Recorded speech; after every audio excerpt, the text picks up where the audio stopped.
Gracias, Lau.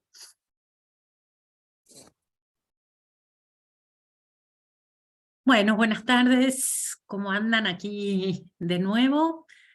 Al igual que en el encuentro anterior, la idea fue invitar a una de las personas que acompaño en su proceso de tesis, así que después Tamara, ahí que va a saludar, hola, se va a presentar como parte, bueno, de esa posibilidad de anclar en ese proceso de construcción y de formación, ¿no? Siempre el tener que contarle a otros algo hace que uno vuelva, ¿no? Como ese proceso, y en esto de la polifonía, ¿no? De voces, es un poco la invitación. Así que, igual que el otro día, vamos a dedicar una primer parte a trabajar el eje de hoy, que es el de alteridades. Después Tamara va a compartir algunos aspectos de su tesis en otro de los elementos que vamos a ver, que es toda la posición de la investigación postcualitativa, y después abrimos el espacio al diálogo como hicimos también en el otro encuentro. Así que, no sé, Tami, si te querés presentar ahora, después. Dale. Dale, sí, breve. Mi nombre es Tamara Beltramino, yo soy profesora de historia, soy de Mar del Plata, trabajo en distintas instituciones de formación docente. Dentro de ellas hay dos que son de formación artística y particularmente mi tesis se encuentra anclada en la Escuela de Artes Visuales Martín Malarro de acá de la ciudad de Mar del Plata. Eh, para sintetizar, y después recién lo desarrollaré después, o sea, voy en búsqueda de prácticas otras, de enseñanzas otras en educación artística. Pero bueno, después ampliaré un poquito más. Gracias, Tami. Bueno, ya está la pregunta, ¿no? Ya un poco de como la que le hice la otra vez a Vane, de dónde está la disidencia, ¿no? Bueno, ahí en esas prácticas otras pareciera que puede estar. Me pasó algo muy que quiero arrancar con esto, que parece una anécdota, pero bueno, algo así. Acá en mi familia decimos que los teléfonos celulares y las redes no se escuchan, porque después de haber conversado con ustedes, me llega por Instagram un seminario de pedagogía de las tierras, ¿no? Entonces, yo decía, justo, ¿cómo sabían que yo estaba conversando con ustedes sobre eso? Pero bueno, estuvo interesante porque esa es otra posibilidad, ¿no?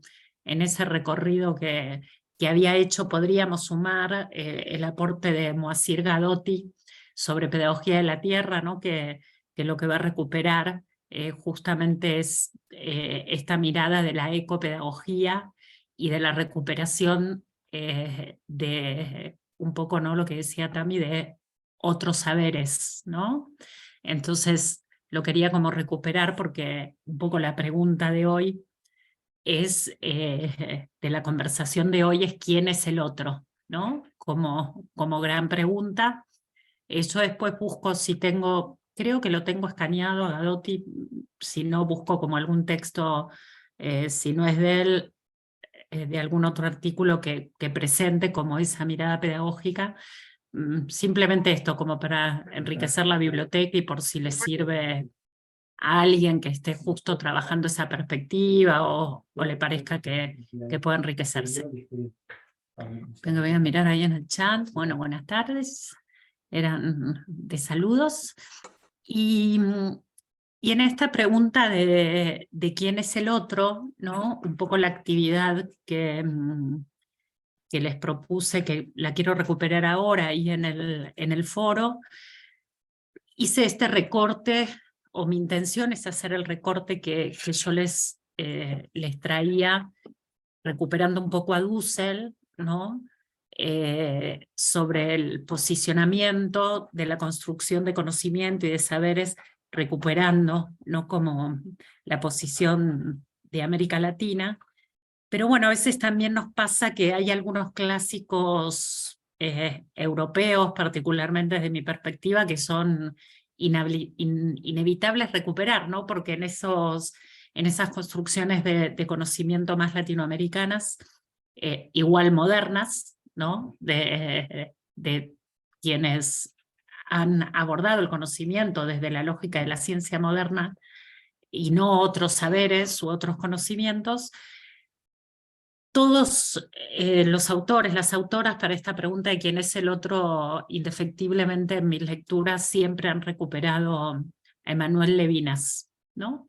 Y ahí tenemos de nuevo ese ida y vuelta transatlántico que nos propone el seminario, en ese diálogo, sabiendo las posibilidades y los límites de cada una de estas justamente posiciones, y pudiendo explicitar el porqué de las elecciones, ¿no?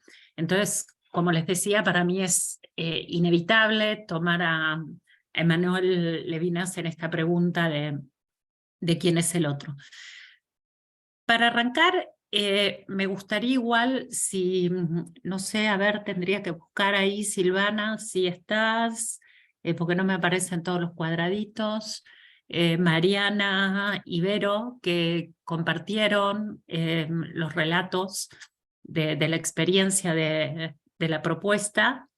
Si quieren compartirlos y arrancar desde ahí la conversación, antes, por si no los leyeron, le cuento cuál era la propuesta y de dónde irían esos relatos, ¿no? Acá está, evocación.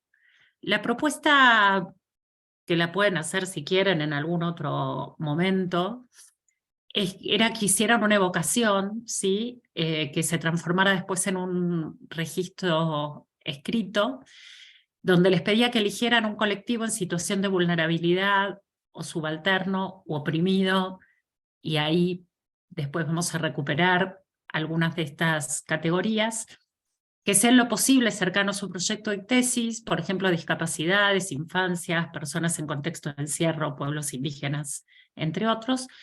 Y una vez que lo eligieran, ¿no?, a ese colectivo, evocaran justamente en el recuerdo más lejano, en la propia biografía, que tuvieran de una persona perteneciente a ese colectivo, ¿no?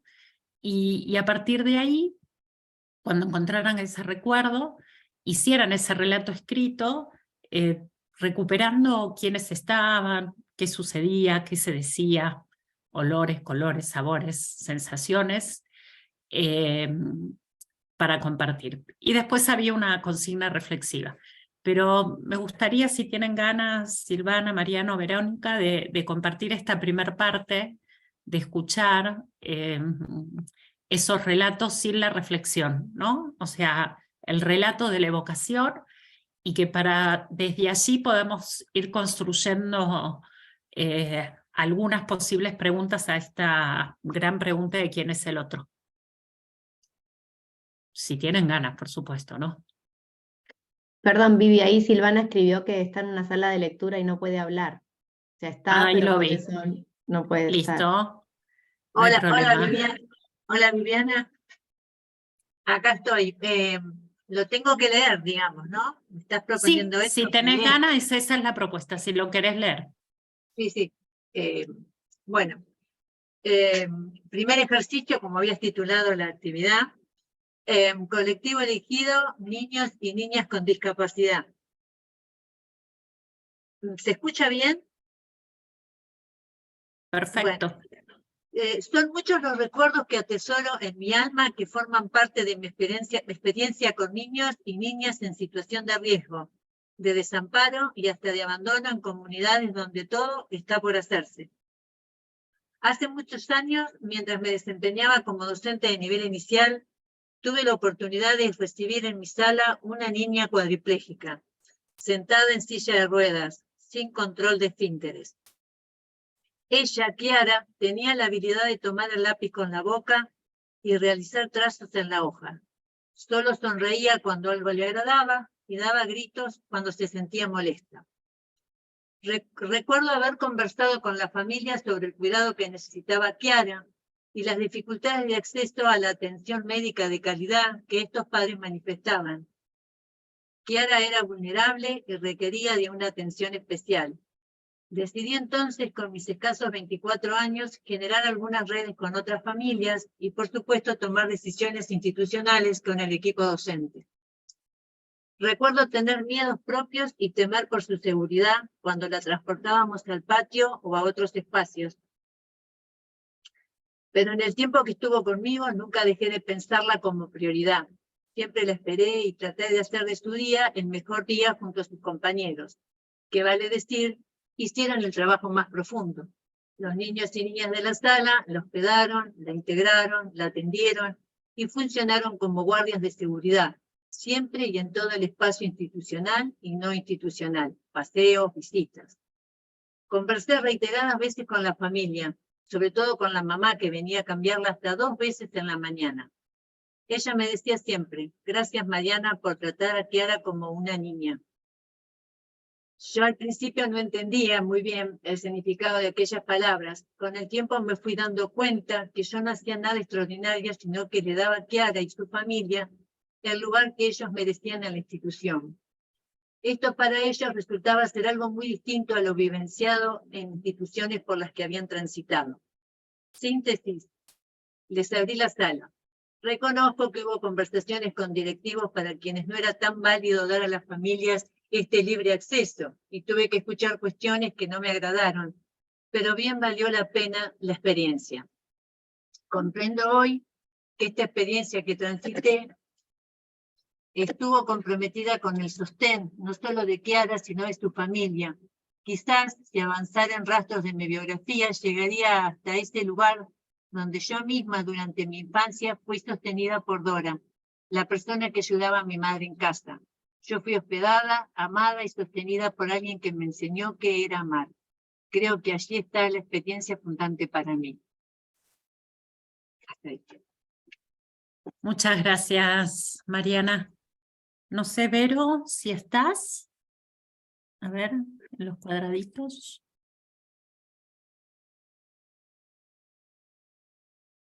No. No. Silvana, escribime en el chat, ¿vos querés que yo lea tu relato?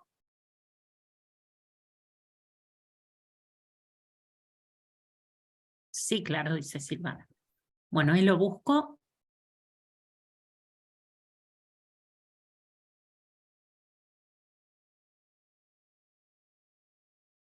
El estudiantado adulto del bachillerato nocturno es al inicio un colectivo derrotado. Llegan ahí como náufrago que se arrastra hasta la orilla, que no sabe si vivirá o morirá cuando finalmente su cuerpo cansado se desploma en la arena. Vienen de pelear contra fuerzas que han tratado de llevarlos hasta el fondo del mar, que han tratado de ahogarlos en las profundidades de infancias rotas, de familias desarmadas, de necesidades laborales tempranas, demasiado tempranas a veces, de soledades, de violencias, de adicciones, de maternidades adolescentes, de dificultades cognitivas nunca atendidas. Llegan al bachillerato nocturno a cerrar un ciclo, a acreditar, a tener un papelito de egreso que les permita no ser tan ninguneado en el mercado laboral o ser reconocido por la familia, o simplemente que les habilite a sentir que finalmente terminaron algo, que cerraron el ciclo, porque no hay más tarde que nunca. Con la excusa de enseñarles historia, mi verdadera misión consiste en ser parte de un puente que los viene derrotados y los despide empoderados. Llegan al liceo diciendo que quieren terminar. 2 o 3 años después, en la fiesta de egreso, me cuentan que quieren empezar el profesorado en idioma español, de matemática, de historia, magisterio de primera infancia, administración o facultad de derecho. Es muy probable que todavía se encuentren en el mar, pero al menos ahora están subidos en su propio barco y manejan sus propios remos. Siempre digo que el turno nocturno es mi lugar feliz. Busco para atrás el amarre que me une a él. Llego a mi infancia. Mis padres, profesores de literatura, fueron docentes del nocturno. Multiempleador, trabajaba de día como administrativa de una empresa mi vieja y como corredor para una bodega mi viejo. En la noche docentes. No había dónde dejarme, así que me llevaban con ellos. El liceo número 14 era una vieja casona de escalinata de mármol. Por sus pasillos hacía yo mis deberes, mientras mis padres seguramente hablaran con sus estudiantes sobre Lady Macbeth o Aureliano Buendía. Conversaba largo y tendido con el portero de túnica azul que vigilaba la entrada que da hacia la avenida 8 de octubre. El nocturno es mi casa, pero no encuentro allí el amarre. Voy más para atrás. Llego a tiempos en que no existo aún. Mi padre sale de primaria con un pase a la escuela técnica. Allí mandan las maestras a aquellos estudiantes que no tienen mucho futuro con el intelecto. Los manda a hacer oficios manuales. Creerán que la mano se mueve sola, con independencia del cerebro. Mi padre siente el desprecio, lo lleva como una daga en el pecho. La vida lo vuelve feriante, la vida lo aleja del sistema educativo. Pero un día se anota en el nocturno, cursa primer año a los 20, 8 años tarde. Aprueba todo, prepara los exámenes de segundo año libre, aprueba todo. Se anota en tercero, termina de cursar 6 años en 3. Se empodera, nada lo frena. Prepara el examen para entrar al Instituto de Profesores Artigas. Y gol, entra. Termina siendo un destacado practicante de también destacados intelectuales uruguayos, el profesor Medina Vidal, el ensayista Carlos Real de Azúa. Guarda sus informes de práctica docente como una cocarda. Los guardo yo ahora por él. Mi madre viene de un hogar más pobre que el de mi padre, con padres analfabetos. Su privilegio de género, alguna vez tenía que ser un privilegio, la terminaron poniendo en un liceo de señoritas. Con secundaria terminado o no, nada la salvaría de trabajar desde adolescente. También un día resolvió preparar el examen de ingreso al Instituto de Profesores Artigas. 2 vecinas del barrio lo iban a intentar. Mi madre llegaba de trabajar y se juntaba con ellas, que estaban estudiando desde la mañana. Ellas no tenían que trabajar. Increíblemente las 3 entraron. Obviamente mi madre con menos calificación, pero entró. Otro gol. Marcela sería avasallada por un progresivo e inevitable proceso de pérdida de visión. Jamás podría recibirse. Antonia caería presa en los 70, también avasallada. Nélida, mi madre, la única de las 3 que ejercería la profesión sin interrupciones. Ese es mi amarre. Recupero los relatos autobiográficos de mis viejos en la cotidianeidad de mi infancia. Lo siento en mi cuerpo, en mi piel, en mi corazón, en mis huesos. Mi padre tuvo en el nocturno docentes que le quitaron la daga que les puso la maestra. Él se volvió uno de ellos. Ejerció su profesión de manera sistemática y constante en el turno nocturno. Y ahora lo hago yo también.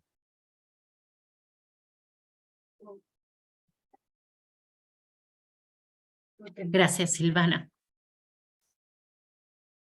Bueno, ¿qué nos dicen estos relatos de la alteridad? ¿Qué palabras, qué cuestiones les resonaron en este relato respecto a quién es el otro?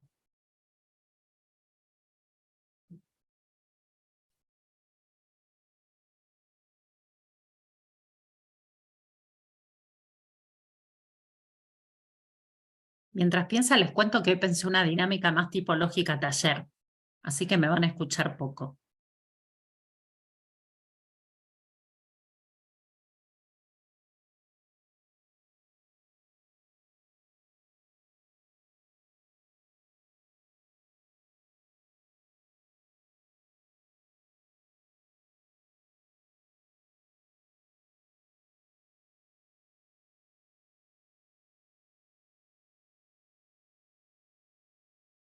Ahí Janina nos dice, el otro es uno que se parece a mí en algo.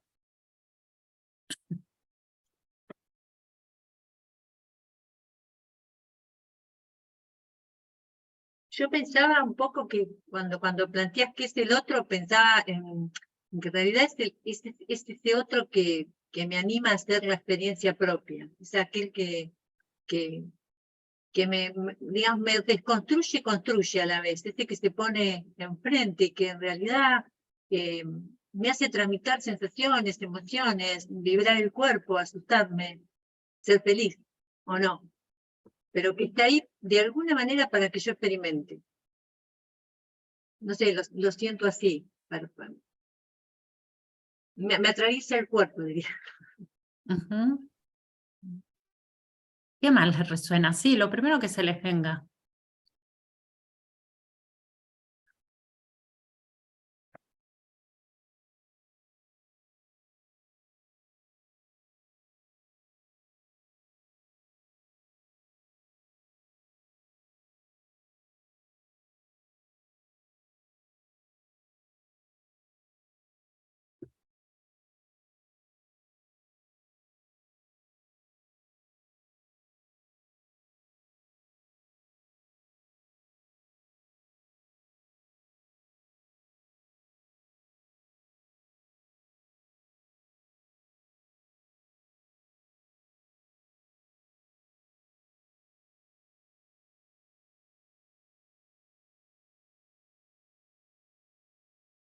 Pensaba que en realidad, bueno, no sé quién es el otro, ¿no? Ujú. Ahí un poco en uno de los relatos, el segundo, eh, hay toda una metáfora tal vez de cómo se representa ese colectivo, ¿no? En esta metáfora de náufrago, entran derrotados y salen empoderados. Entonces, bueno, un poco el otro es lo que uno imagina que es, pero lo que uno imagina no necesariamente es el otro.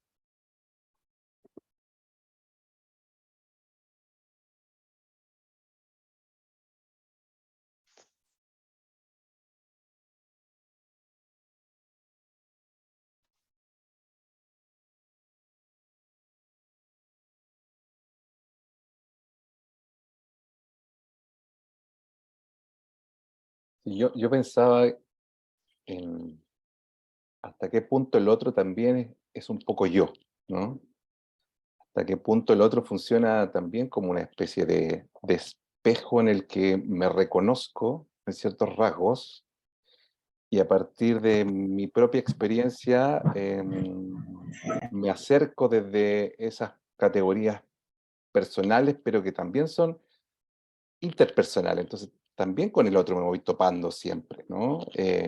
Entonces hay un ejercicio interesante, tal vez incluso un poco dialéctico, en ese encuentro con la otredad. ¿Hasta qué punto es una otredad tan distinta, tan ajena, que finalmente termina descolocándome y en ese descolocamiento finalmente termino proyectándome porque necesito de algún modo tomarla o asirla o entenderla o comprenderla, ¿no? Y la única forma de acercamiento es desde ese yo que tampoco es individual, sino que es un yo socializado, ¿no?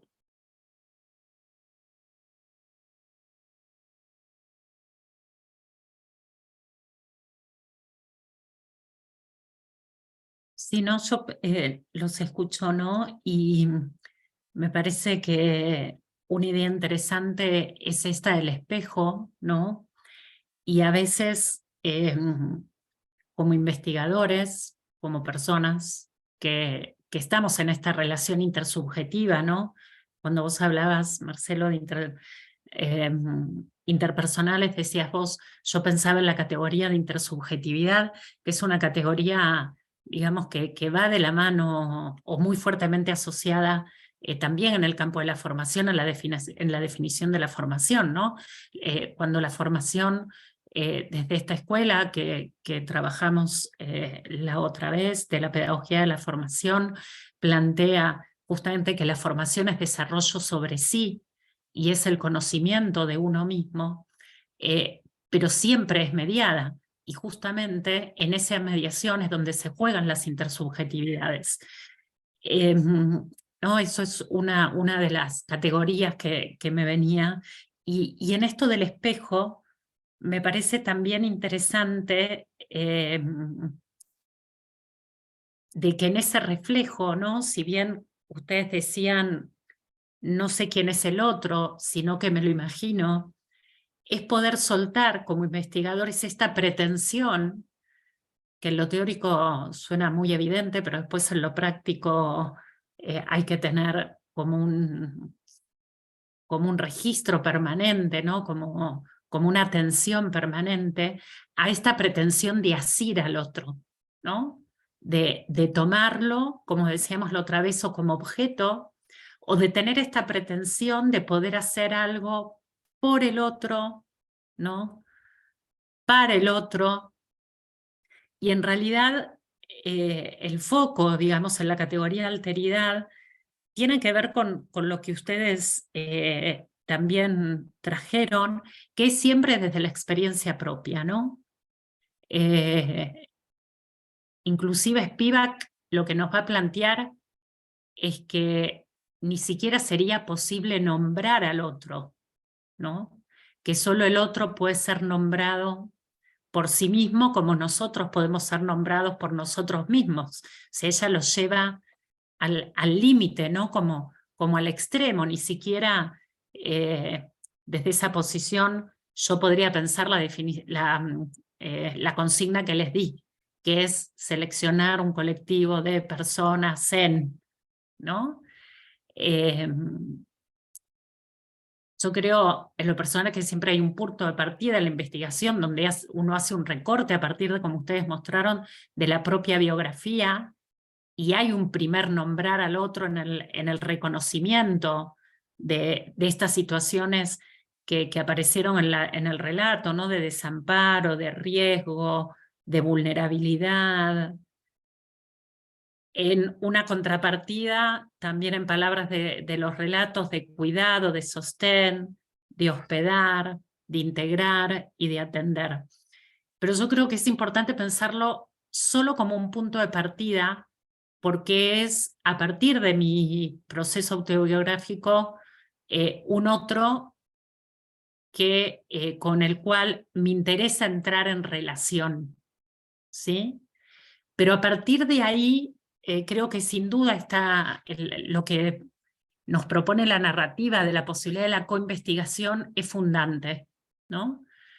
A veces yo me he encontrado con proyectos de investigación que dicen, no, pero primero nos hacemos la encuesta, después hacemos la entrevista y entonces ahí vemos a quién o con quién definimos trabajar los relatos, ¿no? Y ahí la narrativa vuelve un lugar de herramienta que pierde como en algún sentido el rumbo epistemológico, ¿no? Que nos permite la investigación narrativa en educación, que es que esa invitación a ese otro de que dialogue, converse y traiga sus propios relatos, es solo ese punto inicio de partida de una invitación, ¿no? Entonces, me parece que esto es algo interesante, inclusive si tomamos a Dussel, ¿no? Lo que él nos va a plantear, esperen porque lo quiero leer textual, porque yo después invento y digo cualquier cosa. Entonces, acá los tengo, ¿no? Y Dussel justamente tomando, él también, además de Levinas, va a tomar a Lyotard, ¿no? En los aportes de la alteridad, y inclusive va a discrepar con algunas de las posiciones, y va a plantear que él reconoce que está partiendo de un punto de vista eurocéntrico, ¿no? Él, en su perspectiva de la transmodernidad, lo primero que hace es, en este caso uno podría decir, reconocer un otro eurocéntrico, reconocer que hay algo allí en el punto de partida, y después él va a hacer su propio recorrido. Pero él va a recuperar esta idea de la alteridad como esa posibilidad de saber pensar el mundo desde la exterioridad que me trae el otro, ¿no? Esto del espejo que ustedes comparten, nos da esa posibilidad. Nosotros no podemos entrar al espejo y convertirnos en ese otro, ni ese otro puede salir, digamos, de ese espejo que me refleja. Y justamente lo que va a decir Dussel es que esto lo que tiene como consecuencia es el reconocimiento del otro como alguien diferente al sí mismo, ¿no? O al uno mismo. Pero él lo que le va a sumar, y creo que esta es la huella más latinoamericana, es la categoría de opresión. Él particularmente quiere en esa relación, en esa definición que él hace de la alteridad, decir que en esta relación él quiere poner el foco en esa pregunta de quién es el otro, de ese otro que está en una situación de opresión. Y ahí, por supuesto, podemos hacer un vínculo directo y claro con los aportes de Freire, ¿no?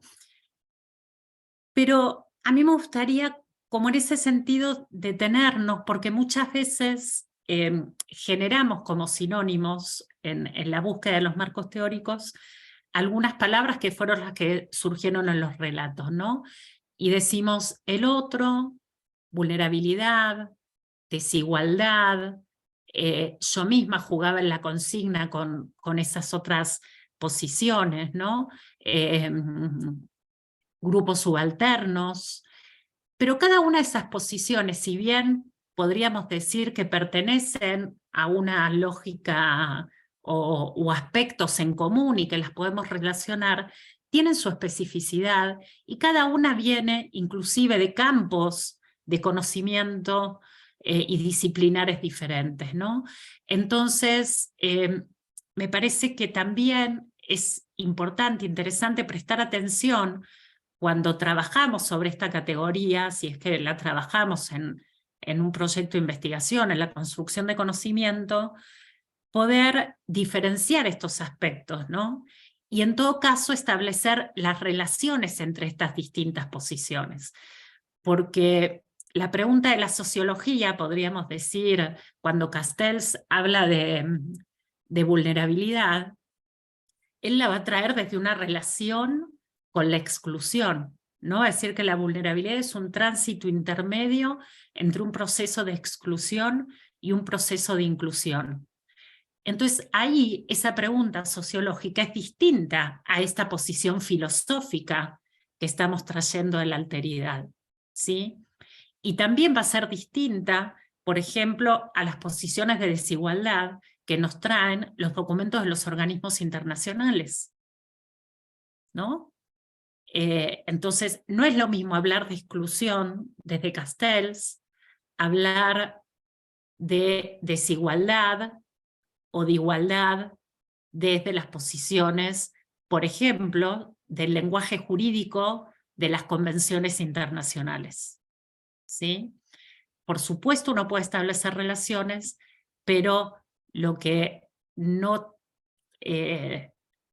tendríamos que hacer es dejar de reconocer las posiciones que están por detrás y las preguntas que esos campos disciplinares o que esos documentos normativos o esos documentos o posiciones de organismos internacionales nos traen, porque van a ser posiciones distintas, ¿no? Y sustancialmente distintas. Entonces, creo que ahí la búsqueda es cuál de todas esas posiciones es la que es consistente o más consistente con mi posición en la investigación, ¿no?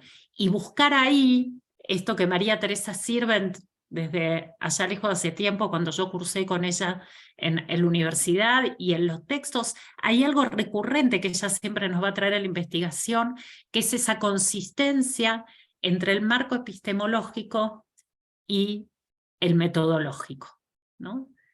Por más que en esto quizás estoy haciendo una digresión, no quiero llevar a la perspectiva narrativa solo al campo metodológico, ¿sí? Por supuesto, tiene una posición epistemológica, pero bueno, en ese análisis que nos trae siempre Sirvent, reflexivo es buscar esa consistencia, buscar esa coherencia, porque a veces nos pasa que en el marco teórico hacemos desarrollos muy potentes, marcando determinadas posiciones, que después se nos van a ir como colando quizás en lo metodológico o en alguna otra dimensión de la investigación, posiciones que son opuestas. Entonces, por supuesto que en la polifonía yo puedo traer diversidad de posiciones, diversidad de voces, pero que de nuevo, así como la alteridad, las tomo cada una en su sí mismo, podríamos decir, ¿no? Y como una invitación a un análisis, a una interrogación, desde la perspectiva o la posición que yo voy a elegir, ¿no? Entonces, yo recordaba, Mariana, bueno, justo el campo de la discapacidad es un campo en el que yo he investigado, cuántas veces el término integración, si bien ya se ha dado, digamos, por desuso, sigue siendo la palabra que seguimos escuchando en las instituciones educativas.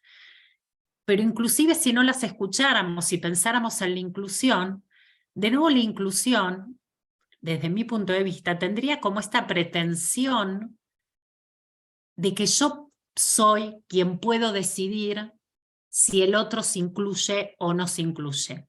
O el sistema educativo obligatorio define si quienes están en esas otras modalidades, léase personas con discapacidad, la educación intercultural bilingüe, migrantes, como que hay un sistema que les habilita ese proceso de inclusión, ¿no?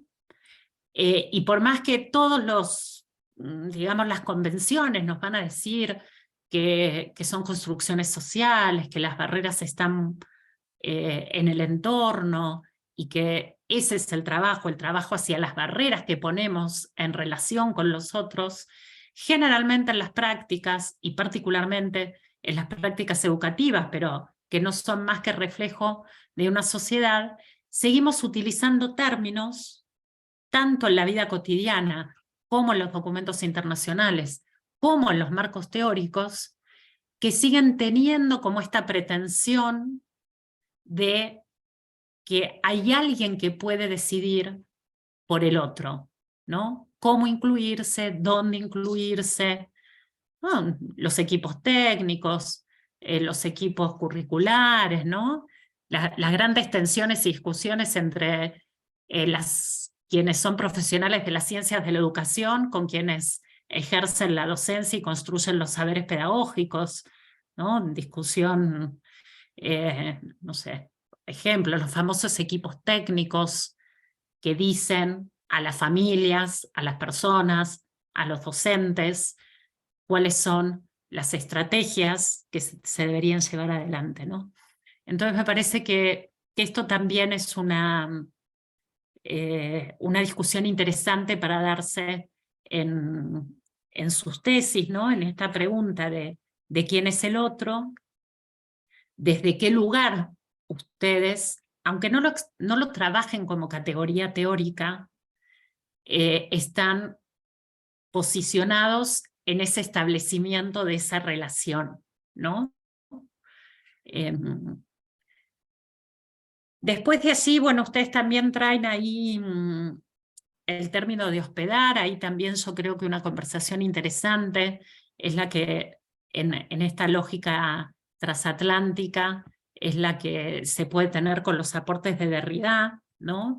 También en términos también de los aportes de la filosofía, ¿no? En estas categorías que él trae de hospedaje, del otro como huésped, en esto de pensarnos en la vida cotidiana cuando invitamos a alguien, ¿no? A nuestra casa, qué es lo que hacemos, ¿no? Y esa es la recuperación de este gesto de lo único que hacemos, pero como gesto fundante, es abrir una puerta. Y después el otro, ¿no? Decidirá si traspasa esa puerta, cómo la traspasa. Y lo otro que yo hago es, como en esta lógica ¿no? Con mucho o con poco. Cuando uno invita a alguien siempre piensa en una forma como de agasajar, ¿no? De sorprender, de cuidar en ese sentido, no del cuidado, digamos, de la lógica no sé, de las maestras maternantes, ¿no? Sobre todo se me viene ahora la del nivel inicial, sino dejar a disposición lo mejor que yo puedo ofrecer para que el otro decida qué hace con eso, ¿no? En este sentido, no sé qué barreras ven ustedes en los espacios donde ustedes están imaginando sus proyectos de tesis, o qué ejemplos ven, porque justamente en los dos relatos que compartimos, la posición que aparece es esta que estamos compartiendo de estos autores, ¿no?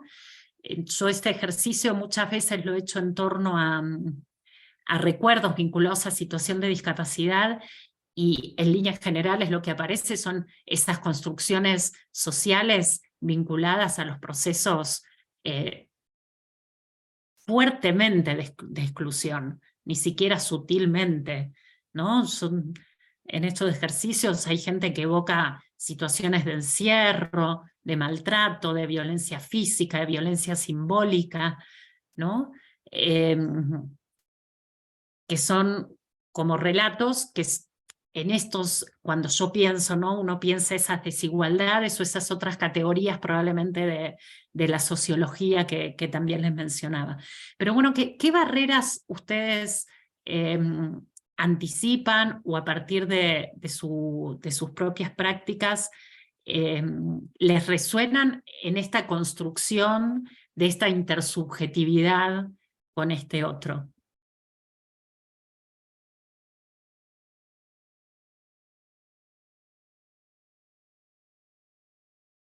Mientras acá, Eric, decías, el otro es también una construcción, ¿no? Que se constituye polisémicamente. ¿Qué sería ese polisémicamente, Eric? Te mandé al frente.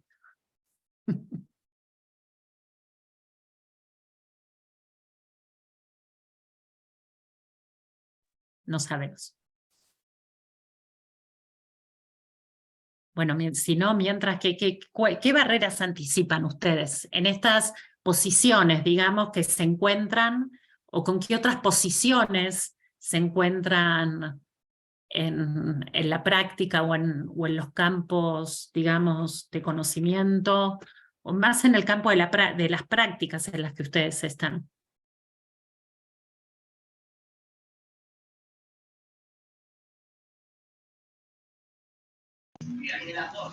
Hola. Hola, Marce. ¿Qué tal? ¿Cómo les va? Pensaba, a ver, yo formo parte de los equipos técnicos de los que vos haces referencia, de los equipos, nosotros somos equipos distritales, trabajamos con todas las escuelas del distrito, yo trabajo en Berazategui, en Buenos Aires, y pensaba que si bien las comunicaciones nuevas, yo puedo hablar desde nuestra modalidad, ¿no? Trabaja las prácticas socioeducativas desde un ejercicio de alteridad, de entender la autoridad pedagógica como una reelaboración reflexiva de la convivencia en el aula o en los espacios institucionales o en los comunitarios, que es más nuestro caso. De todas maneras, todavía seguimos considerando, primero los niños, en términos generales, lo pongo como reflexión de lo que nos pasa a nosotros en territorio situado. El niño sigue siendo un objeto, a pesar de la cuestión del derecho, y que podemos hablar mucho desde el derecho, nos cuesta que el niño se exprese como sujeto y nos descoloca.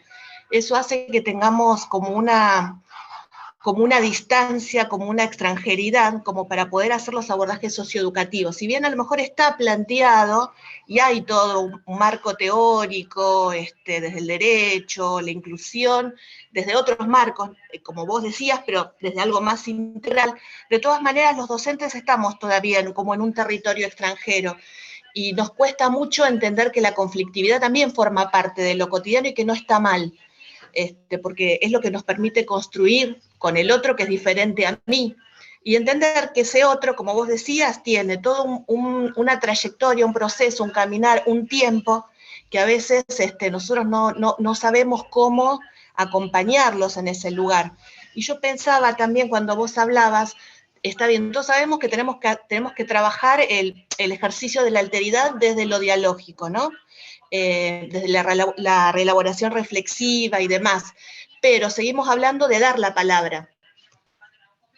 Cuando conversamos, le damos la palabra a la mamá, nosotras, ¿no? Nosotros, en los equipos, a veces al niño, pero si nos cuestiona demasiado, lo callamos, y bueno, y andamos en esa cuestión. Después pensaba también en las investigaciones que uno a lo mejor quiere plantearse, cómo trabajar esta cuestión de la conversa o de la conversación dialógica, ¿no? Cómo uno poder hacer este ejercicio de escuchar al otro, cómo escuchamos, ¿no? Qué sé yo, es así como un desorden, nosotros trabajamos mucho como tormentas de ideas, pues como todo un desorden de ideas que nada, que me surgía a medida que escuchaba los relatos y te escuchaba vos, profe. Más o menos, ¿no? Sí, yo te escuchaba, Marcela, y se me venía de nuevo, ¿no? Decías la palabra autoridad, y acá voy a retomar otro clásico, de allá lejos hace tiempo, a Gramsci, ¿no? De esta relación, en esto de la relación de opresión, ¿no? Que mencionaba yo antes, como ese espacio, ¿no? Donde siempre se sigue pensando en este gesto de dar la palabra, ¿no? De dar la voz, y cómo surge y cómo podemos recuperar acá de nuevo esta categoría de Gramsci, de la dominación, ¿no? Quizás no tanto desde ese espacio de violencia física, de dominación que Gramsci va a traer fuertemente, sino ya cómo recuperar categorías como la de violencia simbólica, y cómo cada vez se han hecho más sutiles esas formas, ¿no? Y desde acciones no tan conscientes, no tan puestas sobre la mesa, ¿no? Por eso yo digo que esa actitud que hablábamos la otra vez, o de sospecha, o de atención, como la querramos llamar, sobre nuestras propias prácticas y sobre nuestros procesos de investigación, porque se nos cuela todo el tiempo, ¿no? Porque siempre hemos sido puestos como docentes en la relación con los estudiantes, en una relación de autoridad que no daba espacio a ese primer y después podamos decir todo lo que querramos, ¿no? De esa conversación, es con el otro, ¿no? Entonces, una concepción de autoridad que no da lugar a la conversación, ¿no? Que da lugar quizás a un intercambio de ideas, como en el mejor de los casos, pero no de una conversación. Ahí, Eric, ponías, es posible construirlo desde varios sentidos. Desde ahí lo polisémico. Está bien. Sí, esto tiene que ver, ¿no, Eric? Me parece con esta concepción que tenemos de que el otro siempre es una construcción social igual, ¿no? Hoy mencionamos esta categoría alteridad, pero porque, bueno, estamos situados en este tiempo, en este espacio, y con estos aportes. A mí me parece, vuelvo como a repetir un poco lo que les planteaba antes, que en esto de lo polisémico, lo que no tendríamos que perder es la claridad de las posiciones que traemos, ¿no? Porque eso también a veces aparece en la construcción del conocimiento, ¿no? Como que en esto de dar cuenta, por ejemplo, en un paper de que yo sé y traigo un montón de términos y de categorías, o entre paréntesis pongo 4 o 5 autores, autoras, que tiene que ver con este gesto de reconocimiento que hablábamos en el primer encuentro, pero a veces no en todas las lecturas que uno hace es exactamente la misma posición en ese agrupamiento que se hace en la escritura, ¿no? Entonces, creo que justamente estando en un seminario vinculado a la epistemología o a lo epistemológico, es fundamental tener ese alerta todo el tiempo de la posición propia, de invitar a otros a que nos argumenten sus posiciones, y ahí sí en esa conversación puede aparecer la disidencia. A mí hay un término, se me vino ahora, que me gusta mucho, que viene también de la pedagogía de la formación, se me fuera el nombre de la autora, pero ya me va a venir, que es el de la coformación. No, no el de la conformación, el de la codisciplinaridad, bueno, ya me entendieron, disciplina, hoy estoy media trabada. Lo que dice esta posición es que en un equipo de investigación, lo que ella cree, ya cuando salga les voy a decir el apellido, y tengo un artículo a quien le interese, se lo puedo compartir porque está casi todo en francés. Yo conseguí una traducción de lo que ella desarrolla en la codisciplinariedad. Dice que es demasiado pretencioso creer que podemos hacer interdisciplina, transdisciplina, justamente desde esta posición de la alteridad. O sea, lo que nosotros podemos traer es nuestra posición, ponerla en conversación de la mano de, al lado de, ¿no? ¿Y por qué dice que es pretencioso pensar en la transdisciplinariedad? Justamente porque el recorrido biográfico que cada investigador hace y la construcción de las identidades profesionales y de los campos de conocimiento tienen una posición y es tan fuerte que justamente eso sería lo pretencioso, pensar que podemos salirnos de nuestra posición, ¿no? Por supuesto que podemos crear nuevo conocimiento, pero no es saliéndonos de nuestra posición para crear una posición común. Es siempre desde diferentes posiciones que podemos generar conversaciones superadoras, nuevas conversaciones, pero siempre van a ser desde una posición, ¿no? Entonces, el día que lo encontré, ese término me gustó, ¿no? Pensar equipos codisciplinares. Porque, bueno, a mí me resonaron desde este diálogo que estamos teniendo con la alteridad, ¿no? O sea, a otro le puede resonar desde otro lugar, y esas son las relaciones que uno va haciendo y bueno, y cómo las va fundamentando. Después, ustedes pueden decir, la verdad, que la relación yo no la veo, no me parece, a mí me parece que va por otro lugar, ¿no? Pero poder explicitar cómo estas posiciones o estas relaciones que van apareciendo. Vivi, ¿puedo decir algo?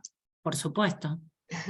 No, mientras las escuchaba, me fui anotando también algunos otros referentes que vos decías, bueno, quizás estos canónicos que nos salen de lo latinoamericano, ¿no? Y en esta invitación a un aprendizaje quizás transatlántico, también era inevitable recuperar a Foucault, esta relación que hace sobre lo que es el saber y el poder. Y también vos, por ejemplo, nombrabas a Gramsci, y también en la relación de los conceptos de hegemonía y contrahegemonía, me parece que también están en esa línea.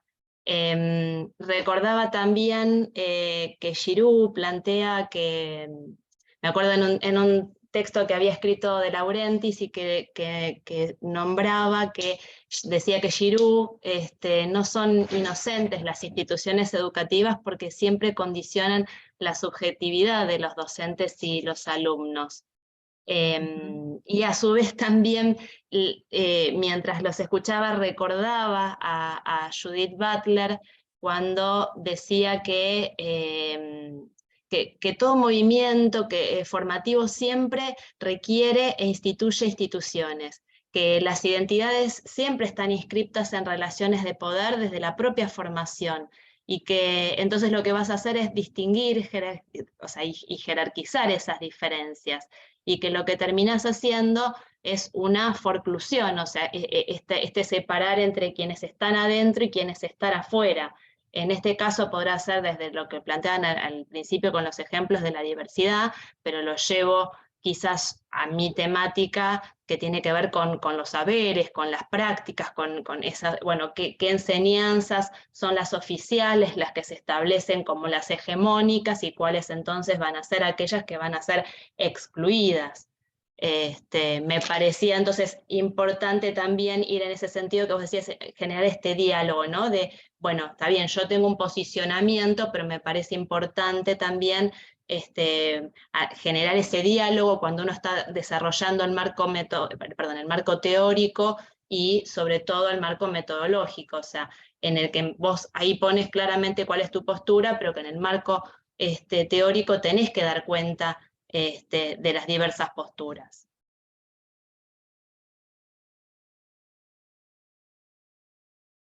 Sí, totalmente. Inclusive el texto que yo les mencionaba de Spivak, por ejemplo, ¿no? Que es puede hablar del sujeto subalterno, ella va a hacer una crítica feroz a estas posiciones que nosotras estamos recuperando de las clásicas, ¿no? Justamente va a recuperar, creo que o sea, hace una crítica a Foucault, a Gramsci, inclusive a Deleuze, ¿no? De esta pretensión, ¿no? Justamente. Y lo otro, cuando te escuchaba, Tamara, a mí hay un término que es un término re cero académico, porque es de la vida cotidiana, que es el de la tensión.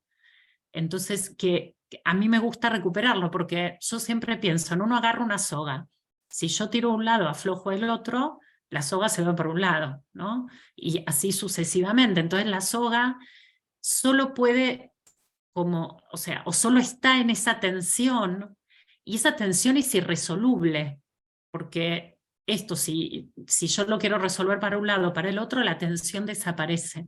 Entonces ahí lo pensaba en términos de esto, de lo que vos traías, Marcela, del espacio de la reflexión crítica, podríamos decir, o en esto que vos traías, Tamara, la hegemonía y la contrahegemonía, ¿no? La educación, las instituciones siempre están en esa tensión, podríamos decir, de lo instituido, de lo instituyente, ¿no? Como no perder también esa mirada, ¿no?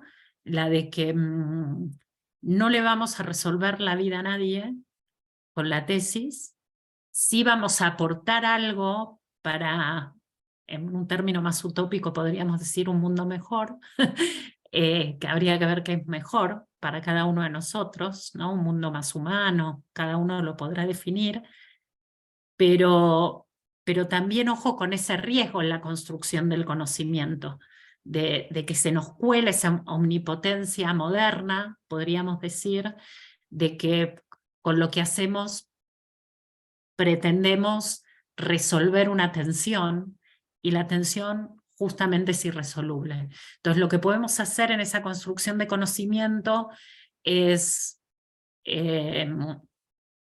construcciones de sentido, ¿no?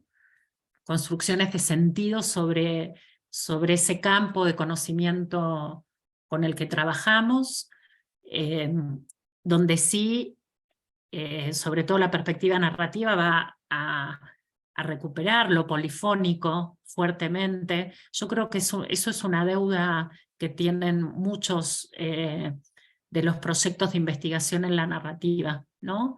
Que no, como en lo teórico está planteado, pero no suele haber mucha polifonía. Y polifonía pueden ser de voces que conversan, las que hablábamos recién, polifonías de posiciones, polifonías de metodologías, ¿sí? Porque uno podría decir que en esa amplitud de la polifonía, más posibilidad de que lo subalterno aparezca, la diferencia aparezca, ¿no? O las distintas respuestas o posibles respuestas a quién es el otro aparezca. Yo creo que la polifonía quizás aparece más fuertemente en los marcos teóricos, mucho menos en lo metodológico, y a veces en este recorte del sujeto que investigamos, también dejamos como una única voz, ¿no? A veces en luchas, digamos, totalmente nobles. Yo pienso en mi propia tesis, que creo que es bastante polifónica en lo metodológico. Sin embargo, bueno, yo tomo una postura y decido recuperar las voces de estudiantes. Entonces yo podría decir que en ese recorte quito la posibilidad de polifonía. Pero bueno, por el otro lado, es simplemente una tesis, ¿no? O simplemente un proyecto. Tampoco podemos incorporar todo y tenemos que hacer un recorte. Pero yo creo que por lo menos hacernos la pregunta, ¿en qué lugar de la tesis puede aparecer la polifonía, ¿no? Me parece que eso también sería, en esto que en el otro encuentro también yo traía esto de las preguntas, invitarlos a que se pregunten en relación a su tesis. Me parece que eso podría ser un aporte más que interesante, ¿no?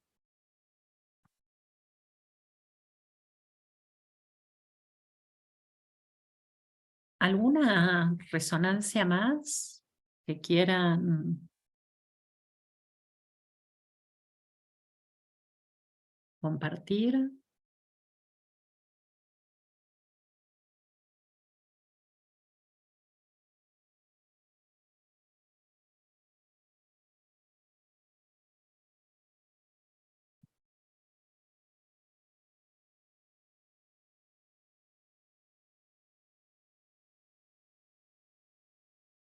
Hay algo, por ejemplo, en lo que yo no acuerdo con Dussel.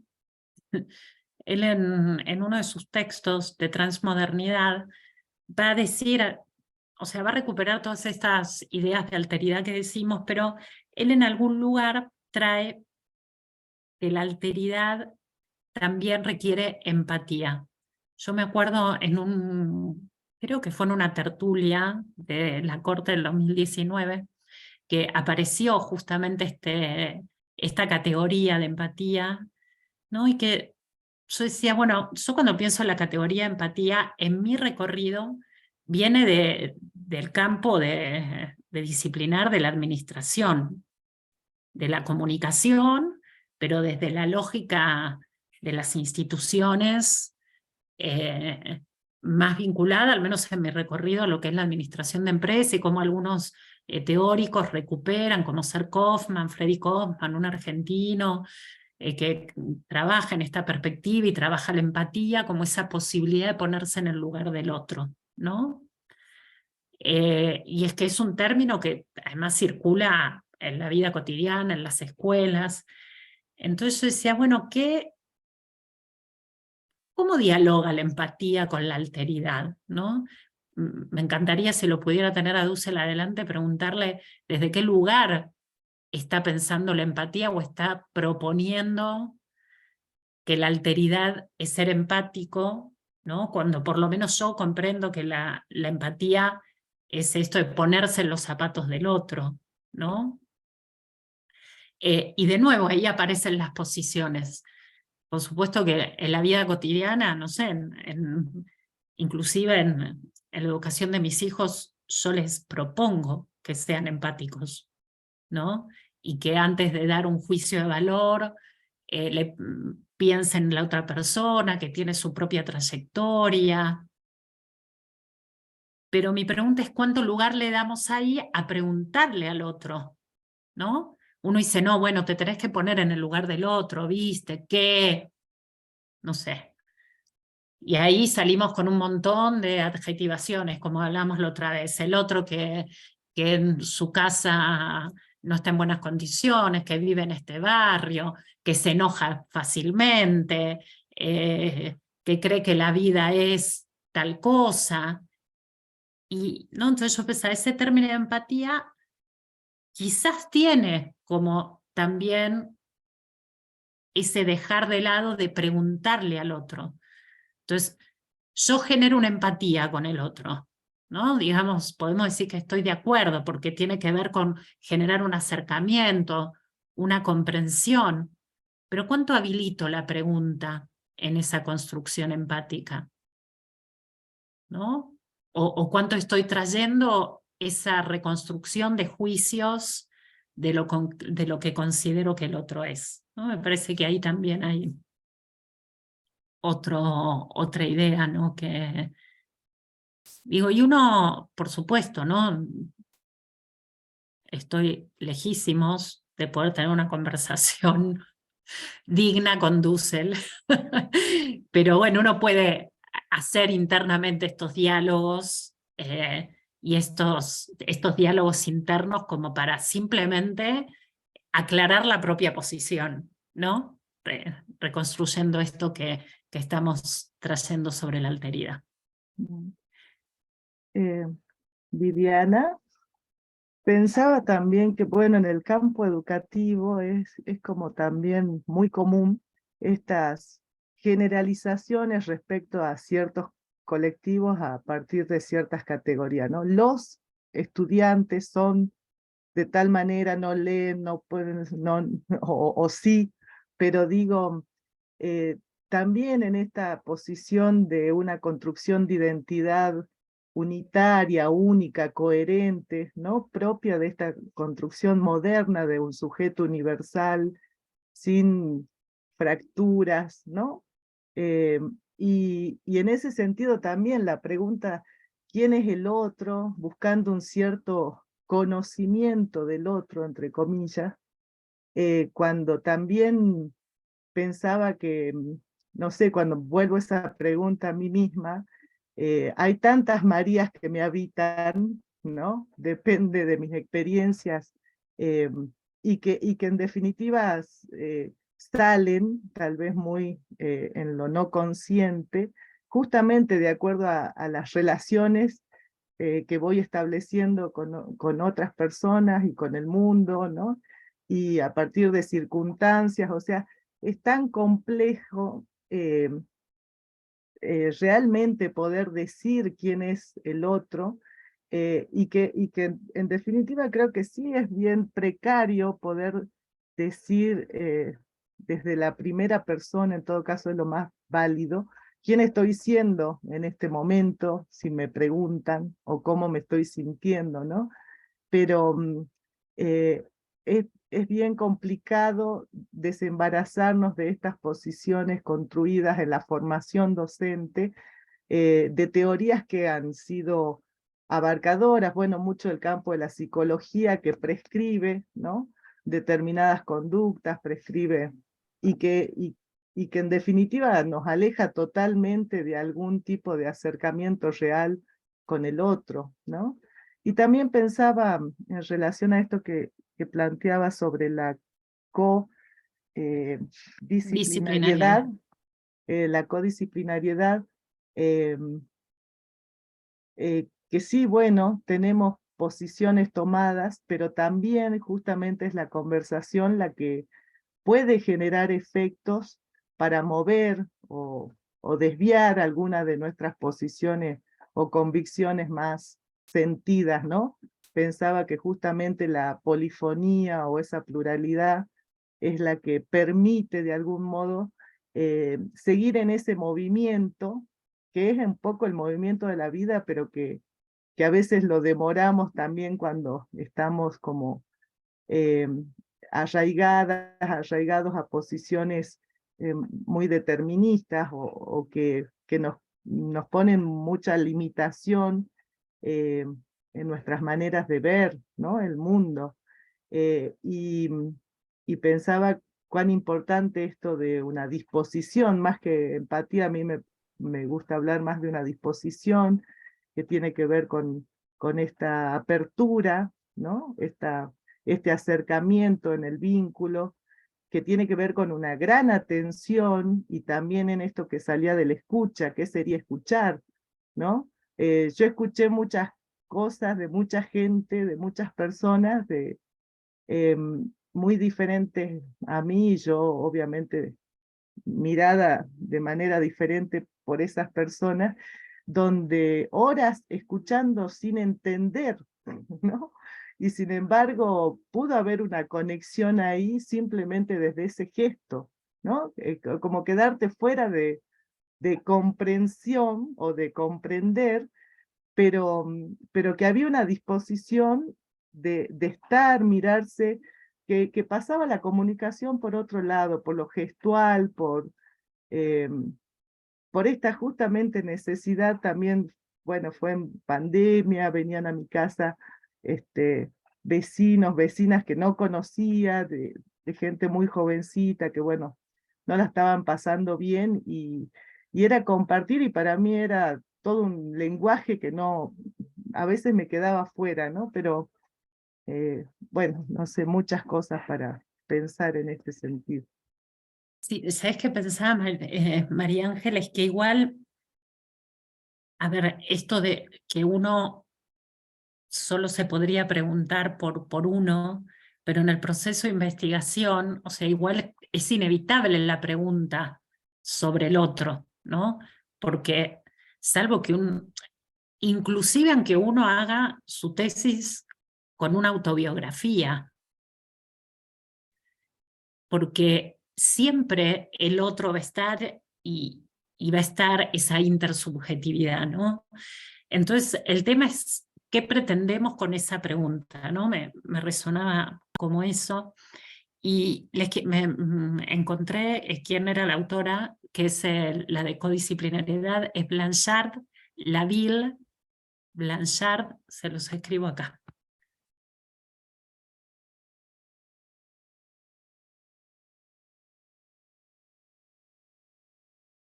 Ahí está. Ah, me faltó una D, es Blanchard, ¿sí? Y les quiero leer lo que ella dice, y después, Tami, si te parece, compartimos lo que vos trajiste para compartir. Ella va a decir, ¿no?, sobre la codisciplinariedad. Dice, más que un tejido de enlaces entre las disciplinas convocadas, es necesario evocar una co-construcción de significados sobre un objeto de estudio. Podemos ser testigos del extraordinario poder de multiplicación de inteligencias conjuntas y creatividad colectiva para el beneficio de la producción de conocimientos, ¿no? Entonces, es esta evocación de miradas, ¿no?, sobre lo que está en común, que sería el objeto de estudio, ¿no? En un recorte de investigación, ahí sí hay un objeto de estudio. Entonces me parece que, bueno, eso, encontré quién era y se los quería compartir. Tami, ¿querés? Me callo un poco. No, está bien. Y compartir. Bueno, les voy a compartir justamente mi investigación, primero a través de una imagen. A ver si puedo compartir.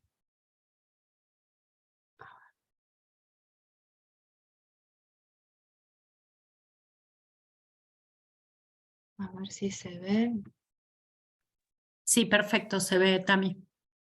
Es la imagen central. ¿Es la de Rivera? Exactamente, sí. Perfecto. Les cuento por qué les comparto esa imagen, o sea, porque la verdad es que, bueno, la obra se llama Sueño de una tarde dominical en la Alameda Central, fue realizada por Rivera en 1947. La verdad es que esta obra para mí es una de mis favoritas, pero sin buscarlo, la verdad es que un día se convirtió en el disparador y a la vez un claro ejemplo visual de cuál es el estado del arte de mi objeto de estudio y de mi tesis doctoral. Les cuento también por qué es esto, ¿no? O sea, en esa obra, así quizás ven, o sea, la realidad es que es un mural que narra 400 años de la historia mexicana, y aproximadamente ahí aparecen 150 personajes que en distintos planos están referenciando diferentes hechos y procesos de la historia mexicana, que va desde la conquista hasta la Revolución Mexicana.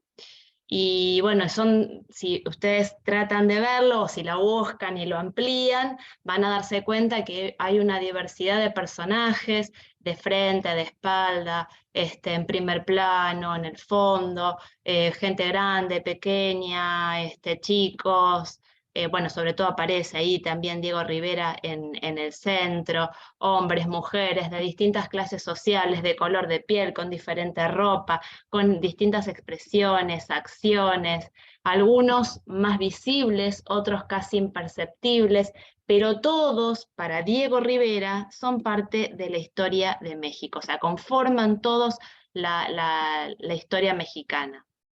Y para mí eso es mi tema. ¿Por qué?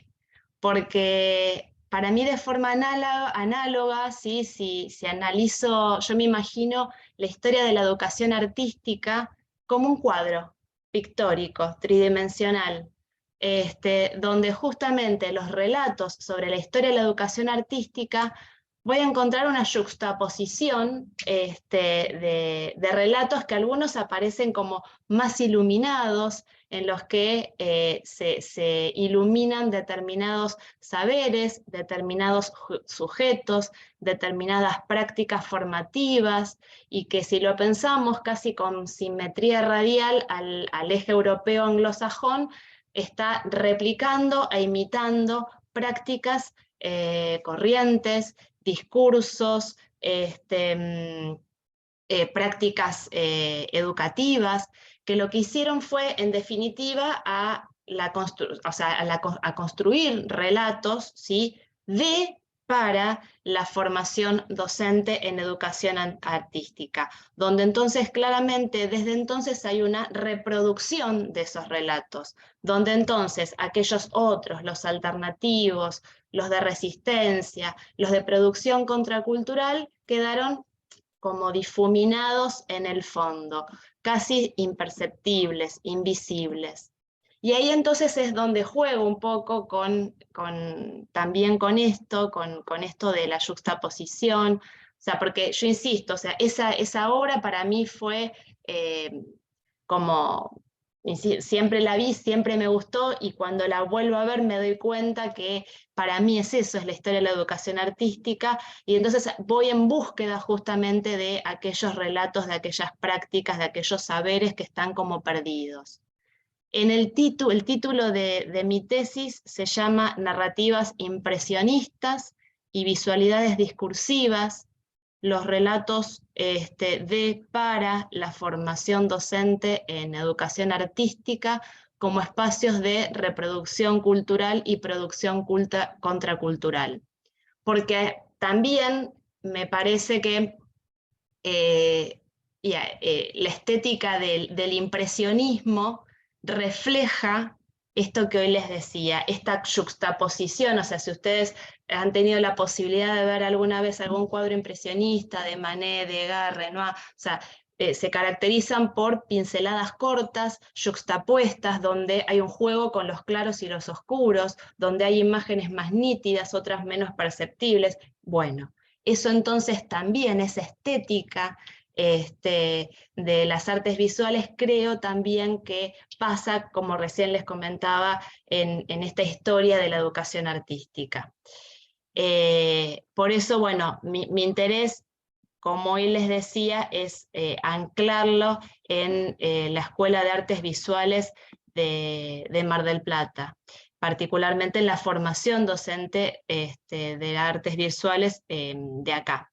Entonces, las preguntas que de alguna forma guían mi investigación es, bueno, ¿qué relatos otros sobre las experiencias de enseñanza y aprendizaje habitan en las narrativas biográficas y autobiográficas de docentes y estudiantes? O sea, me interesa recuperar ambas.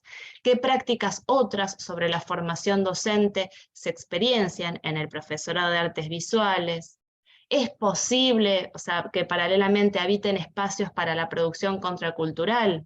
porque están como silenciados, no están visibles, siempre se transmite, se enseña lo oficial, lo alternativo queda como oculto.